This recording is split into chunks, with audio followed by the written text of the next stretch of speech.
Stages of physical development بیٹے اب ہم پڑھ رہے ہیں. ہم نے فزیکل ڈیولپمنٹ یعنی جسمانی نشو و نما کی تعریف پہلے کی اور اس کو سمجھا اچھی طرح سے. اب ہم جسمانی نشو و نما کے مدارج کو ڈسکس کریں گے، یعنی اسٹیجز یا فیزز آف فزیکل ڈیولپمنٹ کہ نشو و نما اپنے مکمل ہونے تک کتنے ادوار سے گزرتی ہے. نشو و نما کا پہلا دور جو ہے، پہلا عرصہ جسے شکم مادر کا عرصہ کہا جاتا ہے یا قبل از پیدائش کا عرصہ بھی کہا جاتا ہے، اس کو انگلش میں پری نیٹل پیریڈ کہتے ہیں. یہ وہ عرصہ ہے جب بچہ ماں کے پیٹ میں ہوتا ہے اور اس کی جسمانی نشو و نما ہو رہی ہوتی ہے، اور ایک سنگل خلیے سے اس کا آغاز ہوتا ہے اور پھر وہ آہستہ آہستہ اس کے جسمانی اعضاء بنتے ہیں اور وہ ایک مکمل انسان کے روپ میں اللہ تعالیٰ اس کی تشکیل کر دیتے ہیں. اور اس کے بعد اس کا اس دنیا میں آنا جو ہے یعنی اس کی پیدائش ہو جاتی ہے. اور پیدائش کے بعد کا عرصہ دوسرا جو سیکنڈ فیز ہے، اس کو ہم شیر خارگی کا عرصہ کہتے ہیں، یعنی پیدائش سے لے کر 2 سال تک کا عرصہ. پیدائش سے لے کر 2 سال کا عرصہ شیر خارگی کا پیریڈ ہوتا ہے، جس کو ہم انفینسی پیریڈ کہتے ہیں. اس دور میں بچہ بہت سینسٹیو ہوتا ہے. پیدائش سے قبل بھی بچے کی ذہنی نشو و نما ہو چکی ہوتی ہے. بچہ پیدا ہوتے ہی فوراً کچھ ابتدائی قسم کے جو رجحانات ہیں، جذبات ہیں، ان کا اظہار کرنا شروع کر دیتا ہے. یعنی آپ بچے کو میٹھا چٹائیں تو وہ خوشی کا اظہار کرتا ہے، آپ اس کو کڑوا چٹائیں تو بچہ ناگواری کا اظہار کرتا ہے. اسی طرح بچہ روتا ہے، بچہ ہنستا ہے، ماں کے باؤں میں اپنے آپ کو محفوظ خیال کرتا ہے. تو یہ تمام تبدیلیاں قبل از پیدائش اس کے اندر پیدا ہو چکی ہوتی ہیں.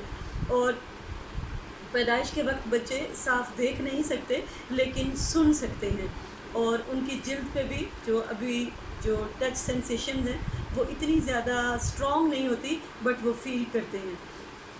تو دوسرا پیریڈ میں آپ کو بتا رہی تھی شیر خارگی کا عرصہ. شیر خارگی کا عرصہ پیدائش کے فوراً بعد کا عرصہ ہے، جو کہ 2 سال تک رہتا ہے. 2 سال تک بچہ بہت ساری صلاحیتیں جو ہیں اس کے اندر جسمانی پیدا ہو جاتی ہیں، جسمانی اعضاء پختہ ہو جاتے ہیں، اور بچے یعنی بیٹھنا، چلنا، کھیل کود میں شامل ہونا، یہ جسمانی اعضاء کی پختگی کی علامت ہے. اور تیسرا عرصہ جس کو ہم کہتے ہیں کہ یہ تیسرا عرصہ جو ہے یہ ابتدائی بچپن کا عرصہ ہے، جو کہ 2 سے 6 سال تک کا عرصہ ہوتا ہے. اس کو ارلی چائلڈہڈ کا عرصہ بھی کہا جاتا ہے. اس دور میں بچہ جو ہے وہ اسکول جانا شروع کر دیتا ہے اور اس کی ذہنی نشو و نما بھی ساتھ ساتھ ہو رہی ہوتی ہے، یعنی ذہانت بھی بڑھ رہی ہوتی ہے، ساتھ ساتھ اسکول فیلوز کے ساتھ اس کی سماجی نشو و نما کا سلسلہ بھی چل رہا ہوتا ہے. لیکن اب وہ جسمانی طور پر بھی اس کے ہاتھ اور اس کے بازو، اس کی ٹانگیں اتنی پختہ ہو چکی ہوتی ہیں کہ بچے گروہی کھیلوں میں بھی حصہ لے سکتے ہیں اور لکھنے جیسی مہارت بھی استعمال کر سکتے ہیں. کیونکہ 2 سال کے بعد جب بچہ 3 سے لے کے تقریباً 4 سال تک کی عمر میں اسکول گوئنگ ہوتا ہے تو زبان دانی کی مہارتیں بھی کافی سیکھ چکا ہوتا ہے. یعنی بچہ جو الفابیٹس ہیں ان کو بھی پڑھ سکتا ہے اور ابتدائی گنتی کے الفاظ بھی گن سکتا ہے. الفابیٹس میں انگریزی کے الفابیٹس، اردو کے الفابیٹس، چھوٹی موٹی کہانیاں جو کہ والدین اس کو سناتے رہتے ہیں، جن میں جنوں پریوں کا ذکر ہوتا ہے، بادشاہوں کا ذکر ہوتا ہے، کارٹونز وغیرہ کو پہچاننا، یہ والی صلاحیت بچے کے اندر پیدا ہو چکی ہے. 6 سال تک بچہ 2 سال 3 سال تک کی اسکولنگ لائف اچھی طرح گزار چکا ہوتا ہے، تو اس وقت اس کی جسمانی اعضاء بھی پختگی کی طرف مائل ہو چکے ہوتے ہیں. اس کے بعد 6 سے 12 سال تک کا عرصہ جو کہ لڑکپن کا عرصہ ہے، یعنی لیٹر چائلڈہڈ ہے.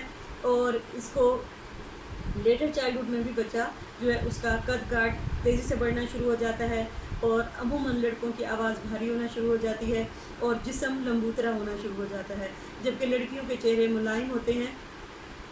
اور لڑکوں کے جو ہے وہ نوبلوغت کا عرصہ 12 سے 18 سال تک کا عرصہ جو ہے اسے نوبلوغت کا عرصہ کہتے ہیں، جن میں لڑکوں کی داڑھی مونچھوں کے بال نکلنا شروع ہو جاتے ہیں، قد کاٹ تقریباً پورا حاصل کر چکے ہوتے ہیں، لیکن ابھی بھی قد کی نشو و نما ہو رہی ہوتی ہے لیکن نسبتاً سلو. اور بلوغت کا عرصہ جو ہے یہ 18 سے 25 سال تک ایڈلٹہڈ کا عرصہ. اس کے بعد ہم دیکھتے ہیں کہ میچورٹی کا عرصہ ہے، پختگی کا عرصہ ہے، یعنی 25 سے 60 سال تک.